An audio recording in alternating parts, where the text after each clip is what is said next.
Bonjour, bonsoir frères et sœurs. Nous bénissons le Seigneur parce qu'il nous donne la grâce de pouvoir partager ensemble. Amen.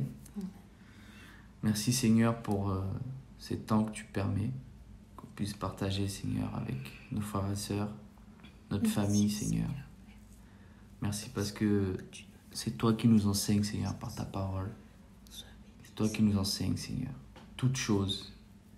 C'est toi qui touches nos cœurs Seigneur, qui nous donne des éclaircissements Seigneur, sur des choses Seigneur cachées. Merci Seigneur pour les révélations Seigneur que tu nous donnes et que tu donnes à ton peuple. Au nom de Yeshua. Assiste-nous en toutes choses. Amen. Amen. Amen. Amen. Donc, nous avons à cœur de partager sur les fruits de l'esprit. Les fruits de l'esprit dans le Seigneur. Donc, nous pouvons prendre Luc 16 à partir du verset 10. Luc 16, 10.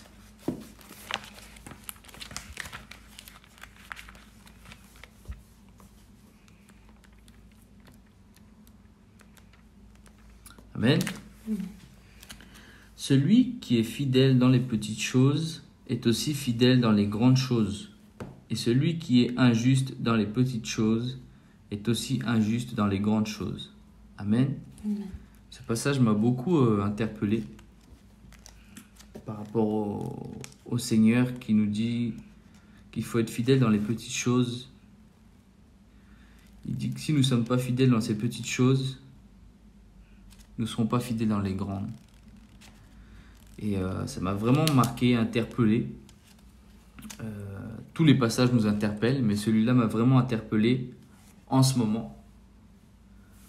Parce que c'est vraiment un enseignement, ce verset-là, qu'il faut être fidèle dans les petites choses. Les petites choses, ça peut être à l'heure, être poli, être correct, être juste, honorer ses parents, on va le prendre après d'ailleurs, honorer ses parents.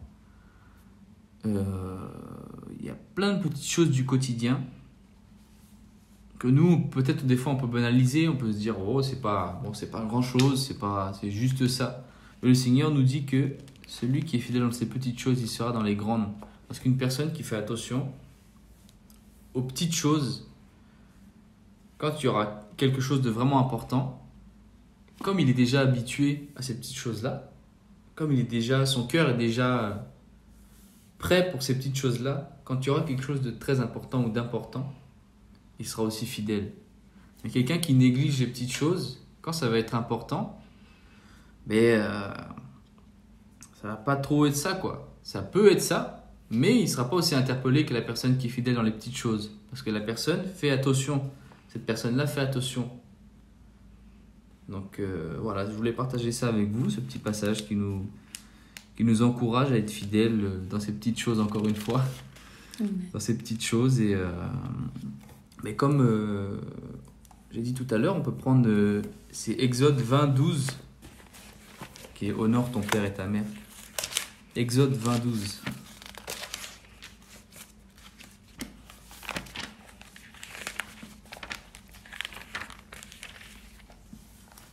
Amen. Amen. Verset 12. « Honore ton père et ta mère, afin que tes jours soient prolongés sur la terre que Yahweh ton Elohim te donne. » Amen. Amen. Ce passage aussi est encourageant, marquant aussi. Le Seigneur nous demande d'honorer nos parents, tout simplement. D'honorer nos parents. Bon, pour moi, honorer ses parents, c'est pas une petite chose. C'est une grande chose, parce que c'est la famille, c'est très important. La famille, nos parents, ils se sont occupés de nous. Déjà, notre mère nous a mis au monde. Nos mères ont souffert déjà pour qu'on soit au monde. Nos parents nous ont nourris. Nos parents se sont occupés de nous depuis enfants. Nos parents ont sacrifié leurs biens matériels, ont sacrifié leurs finances, ont sacrifié leur santé. Ils ont sacrifié en fait pratiquement toute leur vie pour nous en fait. Et même après, c'est vrai qu'on peut se marier tout ça, mais même si on se marie, nos parents seront toujours nos parents. Ton père sera toujours ton père, ta mère sera toujours ta mère. Et ce passage m'a vraiment marqué, comme l'autre aussi, être fidèle. Et honorer ton père et ta mère. Et le Seigneur veut ça. Il veut qu'on honore les parents pour que nos jours soient prolongés. Donc c'est carrément une bénédiction en fait. Si tu honores tes parents, tu es un homme et une femme bénis. On est des hommes et des femmes bénis par rapport à ça. Et je trouve que c'est très important. Donc voilà. Qu'est-ce que tu peux partager un peu par rapport à ça, ma sœur? Eh ben, je bénis vraiment le Seigneur pour ces 2 versets qu'on a appris par rapport au fait d'être fidèle dans les petites choses, dans tout ce qu'on peut faire dans le quotidien, le fait d'honorer ses parents. C'est des exemples qu'on a appris. Après, c'est vrai que dans le chapitre 20, on voit qu'il s'agit des 10 paroles que le Seigneur a données au peuple d'Israël. Et en fait, on voit vraiment au travers de ça que le Seigneur est un Elohim de principe. Et lorsqu'il a créé l'univers, lorsqu'il a créé la terre, lorsqu'il a créé les êtres humains, eh ben, il a instauré des principes dans sa création, des principes qui sont immuables en fait, des principes qu'on ne peut pas bouger, qu'on ne peut pas modifier, et que quoi que l'on fasse, ces principes étaient là avant qu'on naisse, et ces principes seront là après nous en fait.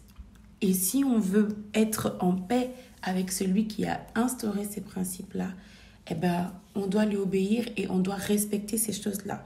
Comme tu l'as dit, être fidèle dans les petites choses, honorer ses parents, être juste et être bon, être bienveillant, aimer son prochain, aimer le Seigneur plus que toute autre chose, de tout son cœur, de toute son âme, de toute sa pensée, de toutes ses forces. Et tout ça, en fait, comme tu le disais, c'est vraiment les fruits de l'esprit, en fait. Et c'est ces choses-là que le Seigneur dit que ce sont des petites choses, ce sont les bases, les fondements. Et concernant justement ce principe-là de fondement, il y a cette parabole des 2 bâtisseurs que nous connaissons très bien, qu'on peut prendre d'ailleurs dans Matthieu 7.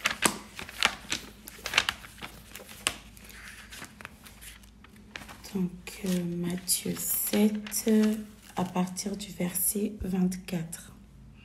Je lis en nom de notre Seigneur. C'est pourquoi quiconque entend de moi ces paroles et les met en pratique, je le comparerai à un homme prudent qui a bâti sa maison sur le rocher. La pluie est tombée, les torrents sont venus, les vents ont soufflé et se sont précipités sur cette maison. Elle n'est pas tombée parce qu'elle était fondée sur le rocher. Je vais m'arrêter là. Tout ça pour dire que, en fait, le fait de pratiquer chaque jour ces choses-là dans notre quotidien et de mettre en pratique justement ce que le Seigneur nous demande dans sa parole, le fait de garder près de notre cœur, près de notre bouche, près de nos mains qui symbolisent nos actes, nos actions, la parole du Seigneur, eh ben, le Seigneur nous fait cette promesse-là que quoi qu'il arrive, parce qu'on a bâti notre vie sur le rocher qui est notre cher Seigneur, eh ben, il nous tiendra en fait ferme, quelles que soient les circonstances qui peuvent arriver. Et donc, c'est un petit peu ça, c'est vraiment important de considérer ça, parce que quand on regarde la chrétienté aujourd'hui, on voit que si les églises sont malades, c'est parce que ils ont rejeté quelque part le fondement, le rocher qu'est le Seigneur, pour mettre d'autres fondements comme le deuxième bâtisseur qui lui a décidé de bâtir sur le sable. Et c'est ça, choisir d'ignorer le Seigneur, choisir d'ignorer les principes qu'il a instaurés, c'est bâtir en dehors de lui, et c'est comment dirais-je, c'est aller à sa propre perte.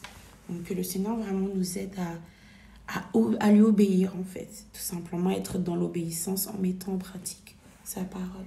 Amen. Amen. Mais c'est comme tu as dit, on voit que la première maison n'est pas tombée parce qu'elle était fondée, comme tu as dit, sur le rocher. Amen. Donc le Seigneur qui est le roc, notre rocher, Amen. le rocher de notre foi. Et c'est comme tu as dit aussi dans le deuxième verset, hein, on peut le lire, hein, verset 26.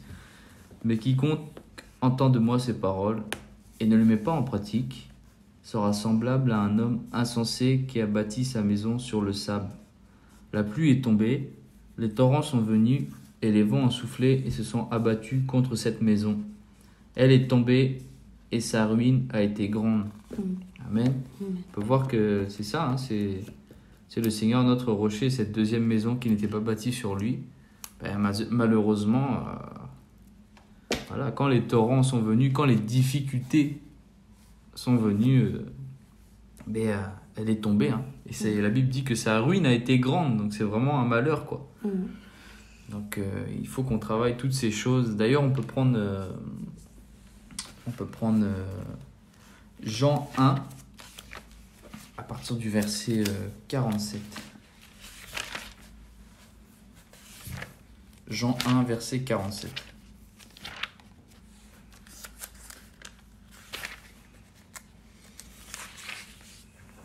Amen. Amen. Yehoshua aperçut Nethanel venir vers lui, et il dit de lui, « Voici vraiment un Israélite dans lequel il n'y a pas de tromperie. » Nethanel lui dit, « D'où me connais-tu » Yehoshua répondit et lui dit, « Avant que Philippos t'appelle, quand tu étais sous le figuier, je t'ai vu. » Nethanel répondit et lui dit, « Rabbi, tu es le fils d'Élohim, tu es le roi d'Israël. » Yehoshua répondit et lui dit, « Parce que je t'ai dit que je t'ai vu sous le figuier, tu crois ? Tu verras des choses plus grandes encore. » Amen. Mais ce passage aussi est marquant, m'a marqué. Donc, on voit Nethanel, on voit le Seigneur qui a aperçu Nethanel et qui a été vers lui. Et le Seigneur a clairement témoigné de lui. Il lui a dit, voici vraiment un Israélite dans lequel il n'y a pas de tromperie. Donc, pour que le Seigneur, moi je pars du principe que pour que le Seigneur dise de cet homme que cet homme-là, il n'y a pas de tromperie en lui, c'est que vraiment cet homme-là, on va revenir à ce qu'on partageait au début, vraiment cet homme-là était fidèle. Il était fidèle dans les grandes choses, mais dans les petites choses aussi. Amen. Amen. Pour que le Seigneur dise ça de lui, c'est que cet homme-là était fidèle dans les petites choses. C'est vraiment quelque chose qui se rejoint en fait. La Bible, la Bible est terrible. Hein. C'est vraiment quelque chose qui se rejoint, quoi. Le Seigneur lui-même a témoigné que dans cet homme il n'y a pas de tromperie. Et Nethanel, il comprenait pas. Il lui a dit, mais d'où me connais-tu? Et le Seigneur lui a dit, avant que Philippos t'appelle, mais quand tu étais sous le figuier, je t'ai vu. Et après, il a cru. Pourquoi? Parce que être sous le figuier, c'est la signification d'être dans l'intimité. Donc, il n'y avait que Nethanel et le Seigneur qui savaient, en fait, la relation qu'ils avaient. Mais lui, il ne savait pas qu'Yehoshua, c'était le Seigneur. Et quand Yehoshua lui a dit que avant que Philippos t'appelle, je t'ai vu. Ça veut dire que quand tu étais dans l'intimité, c'était moi qui étais là. Après, il a cru directement. Il a dit non. Il a dit, Rabbi, tu es le fils d'Élohim, tu es le roi d'Israël. Il a cru, il a dit non, c'est le Seigneur qui est là. Donc ce passage m'a vraiment marqué. Ce passage est vraiment terrible. Et on voit le Seigneur qui témoigne de cet homme. Vraiment, il a dit, il n'y a pas de tromperie. C'est-à-dire que cet homme est juste. Il n'y a pas de tromperie. Cet homme est juste et il est honnête. Il est fidèle. C'est des fruits de l'esprit. Tout se rejoint en fait. Cet homme, il n'y a pas de tromperie. C'est vraiment un homme modèle. Un homme à l'image du Seigneur. Amen. Donc, on peut prendre les fruits de l'esprit dans Galates 5, 22. Galates 5, 22.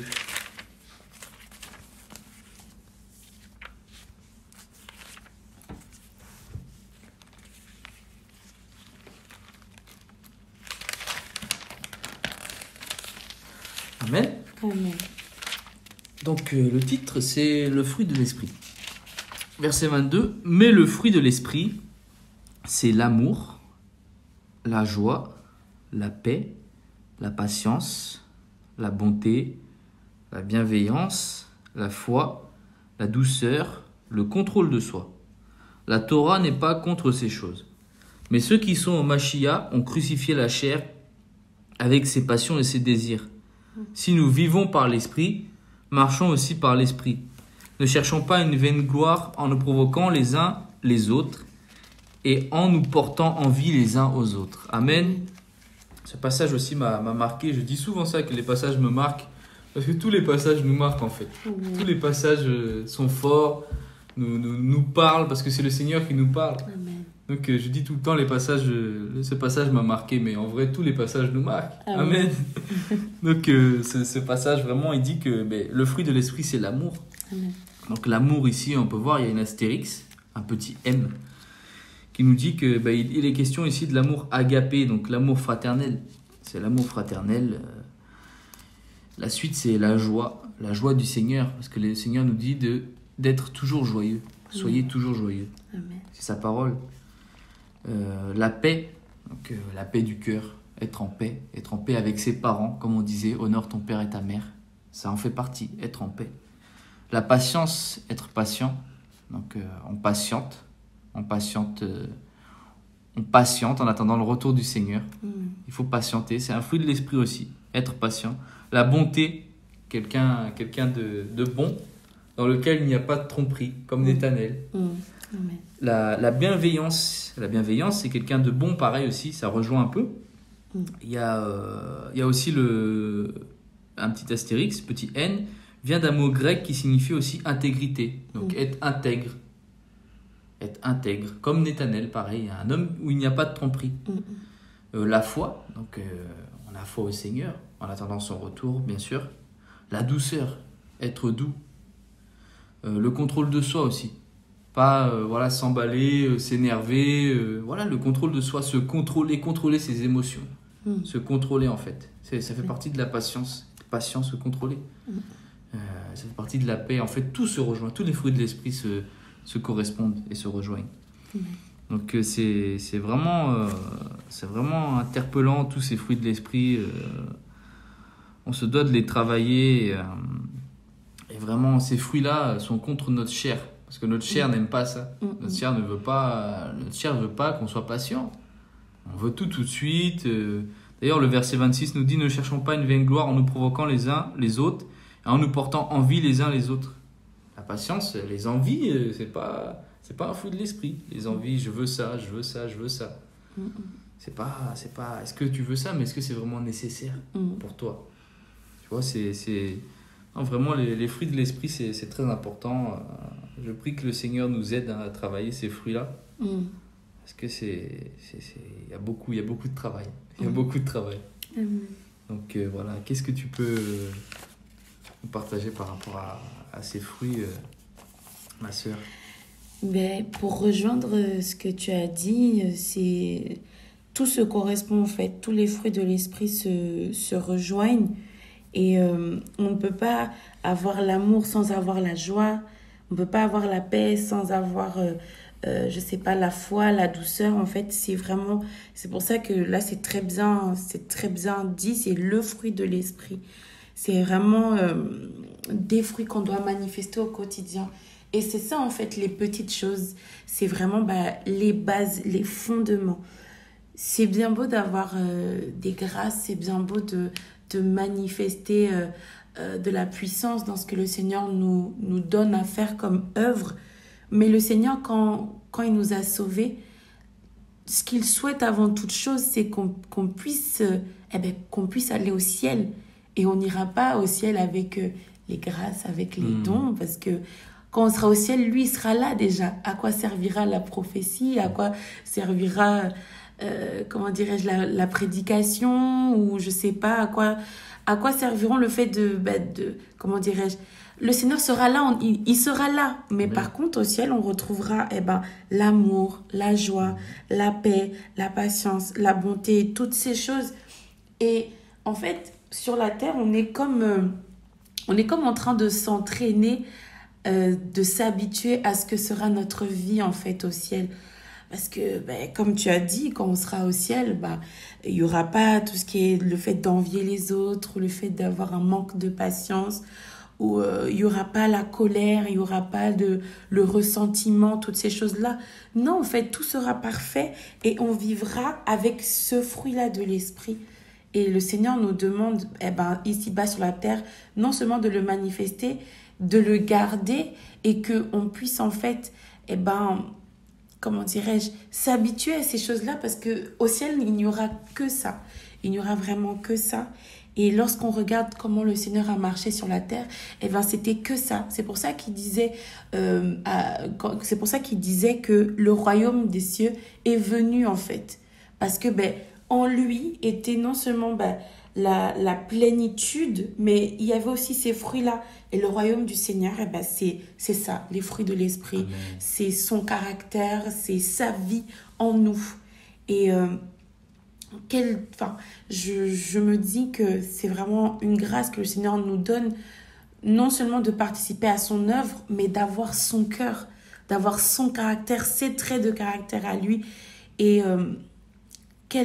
comment dirais-je, quelle malédiction serait de se retrouver à la fin, d'avoir vécu de grandes choses avec le Seigneur, mais parce qu'on n'aura pas été fidèle à ces choses-là, que le Seigneur nous rejette en fait. Parce que le Seigneur ne connaît que ceux qui lui appartiennent, et ceux qui lui appartiennent, c'est ceux qui lui ressemblent, et ceux qui lui ressemblent, c'est ceux qui, comme lui, manifestent ces fruits-là. Donc vraiment que le Seigneur nous aide, comme tu disais, à être fidèles dans ces choses-là, à les manifester, à nous efforcer, au quotidien, dans nos actions, à faire tout ça en fait, tout simplement. Donc c'est ça. Amen, amen. Non, c'est très interpellant tout ce que tu nous as partagé. C'est comme tu as dit, la vie ici, c'est comme en fait un entraînement. On s'entraîne pour le ciel, quoi. Tout à fait. On s'entraîne, on travaille ces fruits-là. Parce qu'au ciel, il n'y aura que ça, en fait. Le mal n'existera plus. Les ténèbres n'existeront plus. Il n'y aura que l'amour, en fait. Que les fruits de l'esprit. On sera avec nos frères et sœurs. Et on sera avec le Seigneur, surtout. Amen. Et le Seigneur est amour. C'est lui-même, en fait. Ces Amen. fruits-là, c'est lui-même. C'est son Amen. caractère, c'est lui. Amen. Et on ne peut pas être en lui sans avoir ses fruits, en fait. Tout à fait. Donc, amen, amen. Ça nous fortifie, hein. Amen. On va prendre aussi, pour terminer, on va prendre Galates 6, c'est la suite, hein, au verset 7. Galates 6 au verset 7. Amen. Amen. Ne vous égarez pas, on ne se moque pas d'Élohim, ce qu'un être humain aura semé, il le moissonnera aussi. C'est pourquoi celui qui sème pour sa chair moissonnera de la chair la corruption.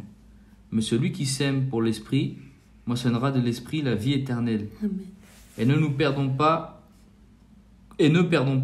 courage en pratiquant ce qui est bon, car nous moissonnerons au temps convenable si nous ne nous relâchons pas. C'est pourquoi, pendant que nous en avons le temps, pratiquons ce qui est bon envers tous, Amen. mais principalement envers ceux qui sont de la famille de la foi.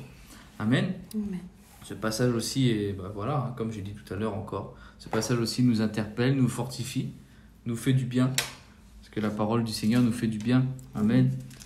Donc ce passage vraiment est juste, ce passage est interpellant. La Bible nous dit que celui qui sème pour sa chair moissonnera de la chair la corruption, mais celui qui sème pour l'esprit moissonnera de l'esprit la vie. Donc celui qui sème pour l'esprit, celui qui travaille pour ces fruits de l'esprit, pour les fruits de l'esprit, il recevra ces fruits-là. Mais celui qui travaille pour la chair, la Bible dit, il recevra la corruption. Ça rejoint les fruits de l'esprit, en fait. Si nous travaillons ces fruits-là, nous ne sommes pas parfaits. Si nous travaillons ces fruits-là vont commencer à grandir en nous, en fait. Si nous nous habituons à ces fruits-là, dans notre quotidien, si nous nous habituons aux petites choses, aux fruits de l'esprit, nous allons devenir meilleurs, en fait. Nous allons progresser dans notre foi. Parce que la vie chrétienne, c'est une marche, c'est tous les jours. Tous les jours, jusqu'au dernier jour d'ailleurs. Jusqu'au dernier jour, jusqu'au jour de notre mort, ou si le Seigneur revient avant, jusqu'au jour où le Seigneur va revenir. Amen. Et le Seigneur nous encourage, il nous dit, et ne perdons pas courage au verset 9, et ne perdons pas courage en pratiquant ce qui est bon. Le Seigneur nous demande de pratiquer ce qui est bon.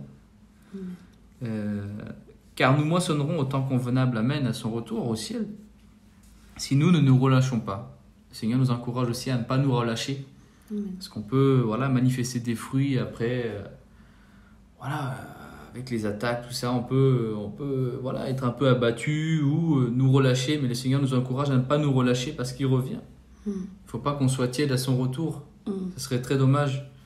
Et vraiment, ces passages me fortifient, m'ont fortifié et vont me fortifier aussi encore à chaque fois que je vais les lire.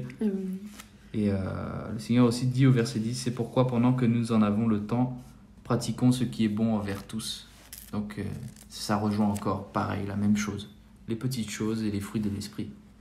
Pratiquons la bonté, la bienveillance, la douceur avec nos frères et sœurs, avec tout le monde, nos parents, les gens dans le monde, partout. Partout. Le Seigneur nous encourage aussi, surtout avec nos frères et sœurs. Il faut pratiquer ça avec nos frères et sœurs parce que c'est la famille. C'est notre famille. Nous sommes des chrétiens, on doit manifester l'amour les uns pour les autres. Donc vraiment, prenons courage jusqu'au retour du Seigneur. Prenons courage à manifester ses fruits, à manifester sa vie. Amen. Parce que nous a montré l'exemple en venant sur la terre. Lui-même s'est sacrifié pour nous à la croix. Il a donné sa vie pour nous. Il a manifesté un fruit de l'esprit qui est l'amour. Il s'est sacrifié pour nous, pour qu'on ait la vie, pour qu'on puisse le rejoindre. S'il n'avait pas manifesté ce fruit-là, jamais on n'aurait pu se retrouver avec lui. Il a manifesté ce qu'il est lui-même, l'amour. Donc travaillons pour avoir ces fruits de l'esprit et être comme lui, avoir sa vie, mener une vie digne, une vie d'hommes et de femmes dans lesquels il n'y a pas de tromperie comme Nathanaël. Amen. Amen. C'est vraiment fortifiant et nous allons remercier le Seigneur pour ce temps. Puis voilà, quoi, vraiment ça fait du bien, quoi. Amen. Merci Seigneur pour ta parole, Seigneur, que tu nous apportes. Merci Seigneur parce que c'est toi qui nous enseignes, Seigneur, toutes choses, qui nous conduit en toutes choses par ton Saint-Esprit, Seigneur. Merci Seigneur pour ce temps que tu as permis avec nos frères et sœurs, Seigneur, pour partager sur les fruits de l'Esprit, partager sur les petites choses, sur les grandes choses, sur les choses que tu veux qu'on soit interpellé, Seigneur. Merci Papa pour ces temps bénis que tu permets. Fortifie chacun, nous voulons demeurer attachés à toi, attachés à ta parole. Nous voulons mettre en pratique ta parole, Seigneur. Non seulement la lire, mais la mettre en pratique.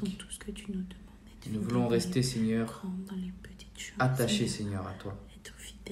Nous voulons, Seigneur, pendant que nous avons encore le temps, manifester tes fruits, Seigneur. Manifester tes fruits. Manifester ta vie, Seigneur. Manifester ton amour. Manifester ta bienveillance, ta bonté, Seigneur. Au nom de Yeshua. Merci, Papa, pour ces temps bénis. Au nom de Yeshua.